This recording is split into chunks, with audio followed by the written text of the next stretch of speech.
Jérémy. Moi, c'est Suzy. J'ai 8 ans, je suis super curieuse et j'adore découvrir comment notre belle planète s'est formée.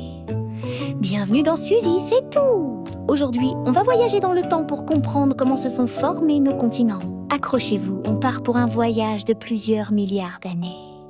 Imagine que tu puisses remonter le temps avec moi. Il y a très très longtemps, environ 4-6 milliards d'années, la Terre venait juste de naître. À cette époque, c'était une boule de lave brûlante, pas du tout comme aujourd'hui.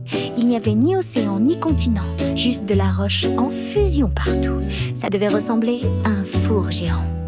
Petit à petit, notre planète s'est refroidie. La vapeur d'eau dans l'atmosphère s'est condensée et hop, les premières pluies sont tombées. Et pas n'importe quelle pluie, elles ont duré des millions d'années. Ces pluies ont formé les premiers océans.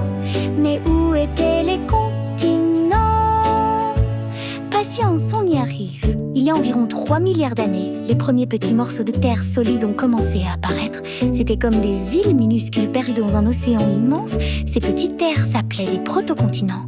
Imagine des petits cailloux flottant sur l'eau, mais en version géante. Ces premières terres étaient très différentes de nos continents actuels. Il n'y avait pas d'arbres, pas d'animaux, juste de la roche nue sous un ciel orange. L'air n'était même pas respirable pour nous. Mais ces petites îles étaient le début de quelque chose de merveilleux. Maintenant, voici le plus incroyable. Ces morceaux de terre ne restaient pas immobiles. Ils bougeaient lentement, très lentement, comme des radeaux sur l'océan. Pourquoi? Parce que sous nos pieds, la terre est encore chaude et la roche bouge tout doucement. On appelle ça la tectonique des plaques. Au fil du temps, ces petits continents se sont rapprochés et clac, ils se sont collés ensemble pour former des continents plus grands. C'était comme un balai géant au ralenti. Parfois, quand deux continents se rencontraient, ça créait de grandes chaînes de montagnes. D'autres fois, des volcans entraient en éruption. La Terre était vraiment très active à cette époque. Et devine quoi? Ce processus a duré des centaines de millions d'années.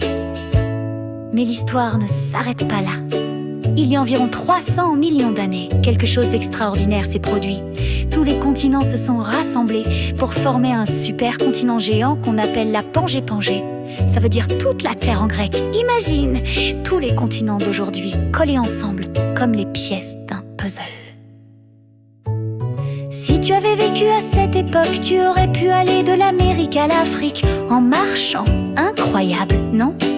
Sur la Pangée, il y avait des déserts immenses au centre et des forêts tropicales sur les bords. Les premiers dinosaures commençaient à apparaître. Mais la Pangée n'a pas duré éternellement. Pourquoi? Parce que la Terre continue de bouger sous nos pieds. Les forces gigantesques à l'intérieur de notre planète poussaient et tiraient sur cette Terre géante. Il y a environ 200 millions d'années, la Pangée a commencé à se fissurer comme un biscuit qui se casse d'abord. Elle s'est séparée en 2 gros morceaux, la Laurasia au nord et le Gondwana au sud. Puis ces 2 morceaux ont continué à se diviser. Petit à petit, l'océan Atlantique s'est formé entre l'Amérique et l'Europe-Afrique. L'Inde s'est détachée et a voyagé vers le nord pour percuter l'Asie et créer les montagnes de l'Himalaya. L'Australie s'est éloignée de l'Antarctique et voilà comment nos continents actuels ont pris leur forme. Mais attention, l'histoire continue. Nos continents bougent encore aujourd'hui d'environ 2 cm par an. C'est à peu près la vitesse à laquelle poussent tes ongles. L'Afrique se rapproche de l'Europe, Australie remonte à l'Asie. Et dans 250 millions d'années, tous nos continents pourraient se rassembler à nouveau pour former un nouveau supercontinent.